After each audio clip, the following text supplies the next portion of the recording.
जिंदगी में कुछ भी करो, जिस काम को दिल कहे उस काम को छोड़ना, और जिस काम को दिल मना कर दे दुनिया कहे उस काम को भी करना नहीं, चाहे वो आरसी नहीं हो। ये इसका प्रैक्टिकल उदाहरण। मैंने जब आरसी शुरू किया, मैंने पहला फोन पता है किसको लगाया? मेरी माँ को। मेरा फर्ज था। मेरी माँ अनपढ़ है, स्कूल कभी गई नहीं, गाँव में रहती है। मैंने मेरी माँ को कहा, माँ मैं जॉब छोड़ रहा हूं। पागल हो गया तू?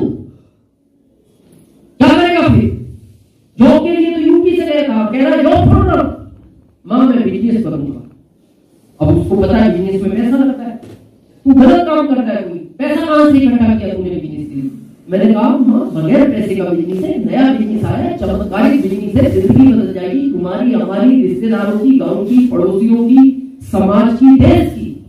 मेरी माँ बोलती है, बेटा तू कैसी बहकी बहकी बातें करता है, तेरे को किसी ने सारा जादू बोलना करा। मैं तेरे छोटे भाई को भेजती हूँ, वो तेरे को लेकर आएगा, तेरा इलाज कराएंगे, अच्छा हो जाएगा तो वापस छोड़ देंगे, नहीं तो गाँव में रखती हो। ओके। दूसरा फोन लगाया मैंने मेरे छोटे भाई को जो दिल्ली रेलवे पुलिस में, और हमारे परिवार में सबसे पढ़ा लिखा हुई है। मैंने उसको फोन किया, भाई कब तक डंडा लेके स्टेशन पे घूमता रहेगा? साल में पूरा स्टेडियम मेरा, जिंदगी बदल जाएगी तेरी मेरी, गांव की, रिश्तेदारों की, समाज की, देश की। उसका पता है क्या जवाब था? भाई साहब आपकी कोई गलती नहीं है, कम पढ़े लिखे लोग ऐसा ही करते हैं।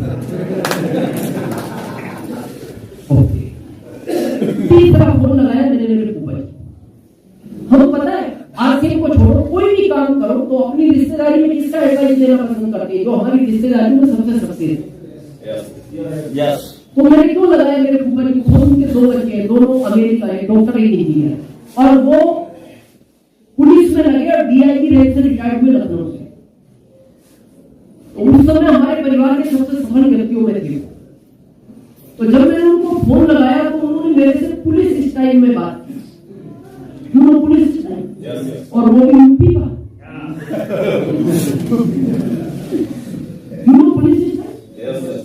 पुलिस स्टाइल का मतलब ये होता है कि जो गालियां आज तक आपने कभी नहीं सुनी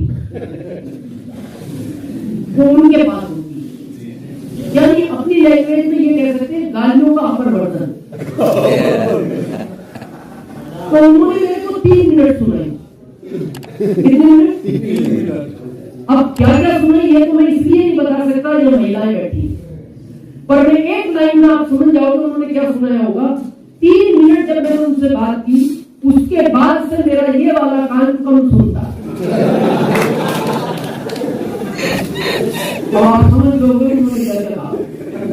उसके बाद मैंने फोन ऑफ किया, सिम निकाली मोबाइल से, उसके 3 टुकड़े किए। मेरा वो नंबर था 9451032208, आज भी याद है, वो पहला नंबर था मेरे आरसी में। 3 टुकड़े करके डस्टबिन में डाली वो सिम, और मैं निराश हो गया। मैं अकेला रूम में गया और मैंने अपने दिल से पूछा मेरे को आरसी करना चाहिए? मेरे दिल ने पहला क्या जवाब दिया? करना हो करना, नहीं करना हो मत करना, पर अब किसी को फोन मत करना। करना हो तो, अब नहीं करना हो तो मत करना, पर अब किसी को फोन मत करना। जो भी करना हो खुद का डिसीजन है, पत्नी से नहीं मत पूछना। फिर मेरे दिल ने कहा जिस काम को तू करने जा रहा है तेरा फायदा है, तेरी वजह से लोगों का फायदा है या नुकसान, ये सुन। तेरी वजह से लोगों का फायदा है तो तू काम कर, नुकसान है तो मत कर, तेरे को नुकसान है तो भी मत कर। मैंने कहा फायदा मेरा भी है, मेरी वजह से लोगों का। बोले फिर क्यों सोचता है, क्यों पूछता है किसी से, तू कर। और मैंने फिर किसी को फोन नहीं लगाया। और आज मैं ये ईगो में नहीं, गर्व में बोल रहा हूँ, मेरे इस भारत में नहीं दुनिया में जितने भी रिश्तेदार हैं उन सब में सबसे अमीर आदमी आज मैं। तो आप भी आज डिसीजन में करना है या नहीं करना, करना है तो करना है, नहीं करना नहीं करना। क्लियर? सेकंड, विश्वास होना चाहिए आपको। किस पर? खुद पर। पहला, कोई मेरा साथ दे रहा है मैं करूंगा। दूसरा विश्वास इस सिस्टम पर जिसने करोड़ों लोगों की जिंदगी बदली है, आपकी भी बदली। तीसरा विश्वास इस दुनिया के मालिक पर। आपको पता है मैंने शुरू में कहा था उसकी बगैर लड़की इस दुनिया में पता नहीं था। आपने कितने लोगों को बुलाया था? सब आए? क्यों नहीं आए? वो नहीं चाहता था, जिनको नहीं चाहता था वो नहीं आए, जिनको चाहता था वो आए। और जो बहुत सारे पिता बैठे हैं, बड़े ध्यान से समझना, एक पिता कभी चाहता है मेरा बच्चा एग्जाम में फेल हो जाए? नहीं चाहता। जब एक पिता नहीं चाहता मेरा बच्चा एग्जाम में फेल हो जाए, वो तो परम पिता है, वो क्यों चाहेगा इस परीक्षा में आके आप फेल हो जाए? जिनको फेल करना था उनको उसने बुलाया ही नहीं, पास करना था उन्हीं को बुलाया। तो तीसरा विश्वास, और चौथा आपकी एक्टिव इफेक्टिव ग्रोइंग अपलाइंग पर, जो दिन रात आपकी कार बनाने की सोचती है, जो दिन रात आपकी पिन बदलने की सोचती है, जो दिन रात आपका घर बनाने की सोचती है, फिर वो जो कहते हैं पत्थर की लड़की है। इस दुनिया में दो ही अप्लाई है जो कभी आपका बुरा नहीं चाहती, एक तो आपकी माँ जो आपकी जिंदगी की सबसे बड़ी अप्लाई, और एक आरसीएम की अप्लाई जो कभी भी अपनी लाइफ में का बुरा नहीं चाहती, क्योंकि उसको पता है इन 10 का घर बनेगा तो मेरा बनेगा। आपने जब से जन्म लिया इस विश्वास के भरोसे तो बड़े हुए, और जिस सिस्टम से जिंदगी बदल जाती है और बदल सकती है, फिर उस पर विश्वास करें। आपने होश संभाला तो आपकी मां ने क्या कहा आपको? बेटा ये तुम्हारे मामा हैं। तो आपने बिना संकोच के मामा कहा, क्योंकि आपको पता है ये मेरी दुनिया की सबसे बड़ी अप्लाई है, मेरा बुरा नहीं सोच रहा और ये मेरे को कभी गलत मार्गदर्शन नहीं दी। तो आपने क्या कहा? मामा। कुछ दिन बाद फिर आपको कहा बेटा ये तुम्हारे चाचा हैं। तो आपने बिना सोचे समझे क्या कहना शुरू किया? चाचा। फिर कुछ दिन बाद माँ ने कहा बेटा ये तुम्हारी नानी है। तो आपने क्या कहना शुरू किया? फिर कुछ दिन बाद आपको कहा गया बेटा पापा सिर्फ यही है। हाँ, ताकि कोई कंफ्यूजन ना है। तो आप में से कितनों ने ये पूछा अपनी मां को कि मेरे को डाउट हो रहा है? पूछा? क्यों नहीं पूछा?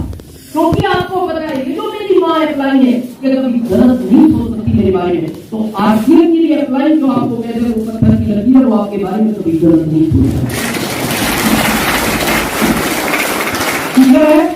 थर्ड, पैशन चाहिए। कितने दिन का? 5 साल। देखो प्राकृतिक हमने सिखाती है, आप कोई बीज बोगे तो अंकुरित होगा, पौधा बनेगा, पत्ते आएंगे, फूल आएंगे, फल आएगा, सब जानते हैं। ऐसा कोई पौधा है बीज वो खींच के फल निकाल दो? है कोई? और अब आप यहां से बाहर निकलोगे आपको लोग कहेंगे आरसीएम की मीटिंग में गए थे क्या? हाँ, बहुत धीरे धीरे पैसे आते हैं, धीरे धीरे। हमारे में आओ, बोले आपके में क्या? आओ जाओ।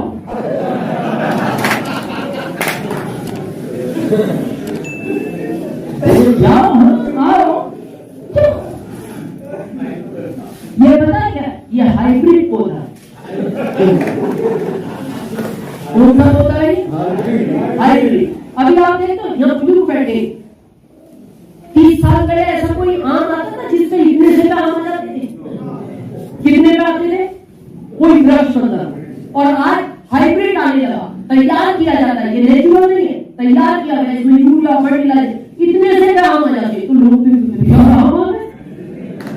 तो वो पूछता है कब तक आएंगे? बोले ये गारंटी आएंगे कब तक? ये गारंटी जब तक बीज रेट खा ले।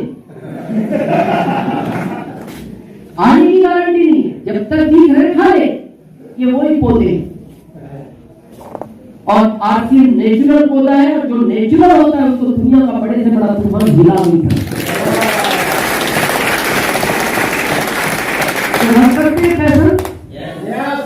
और सबसे इंपोर्टेंट चीज लक्ष्य, अपना टारगेट खुद डिसाइड करो। फरवरी में कितने लोगों को भीलवाड़ा का विजिट कराना है, ये आपका सेल्फ टारगेट होना है। अप्लाई नहीं करना चाहिए कितने लोगों को करा रहे हो, कितने लोग लेके जाओगे, नो, ये मेरा होना है। इस बिजनेस में सफलता का एक ही सूत्र है, अगर आप चाहो तो मैं बताऊंगा और आपको एक लाइन में समझ में आ रहा है। किसका है?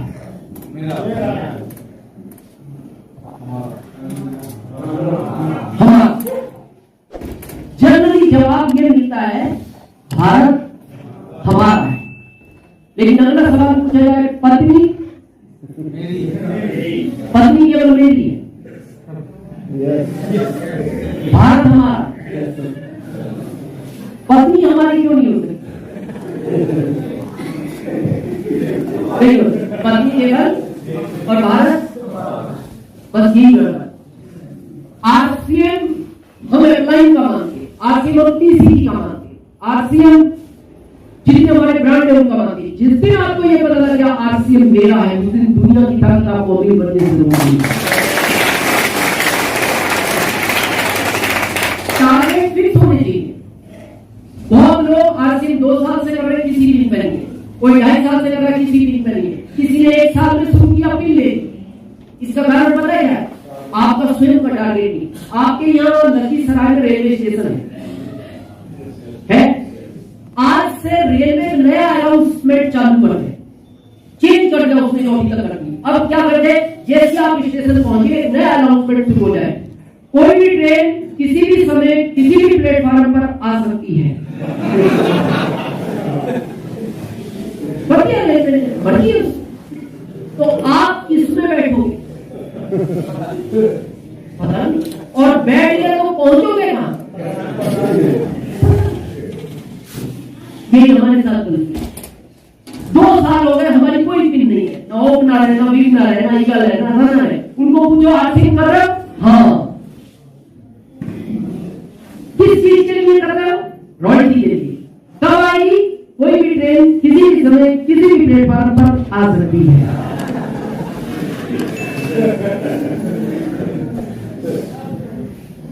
कभी नहीं आएगी, और आज ही तो कहीं नहीं पहुंचेगी, और जो बैठ गया वो कहीं नहीं पहुंचेगा।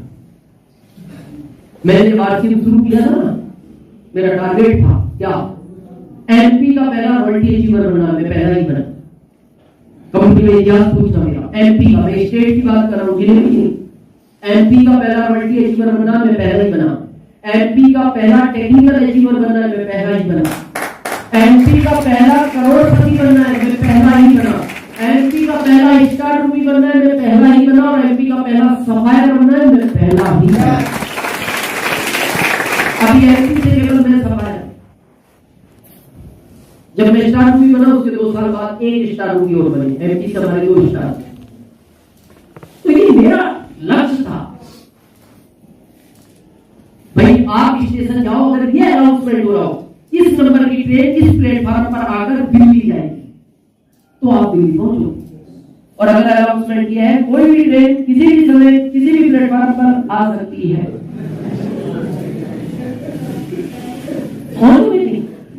अब हम कह रहे हैं हम अमीर बनने के लिए आरसीएम आए। उनको पूछो कहां पहुंच गए? सर अभी तो कहीं नहीं पहुंचे। बिजनेस कर रहे हो? हाँ सर कर रहे। क्यों कर रहे हो? रॉयल्टी के लिए कर रहे। रॉयल्टी आती है? हाँ सर लोगों की आई है। आपकी कब आएगी? कोई भी ट्रेन किसी भी समय किसी भी प्लेटफॉर्म पर आ सकती है।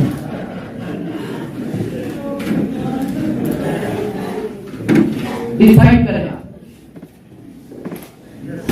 रोड मैप बना कि मेरे को रॉयल्टी चाहिए, रोड मैप आपकी अप्लाई बनाएगी कि इस रास्ते से आएगी, इतने टाइम में आएगी। लेकिन आपकी तो इच्छा होनी चाहिए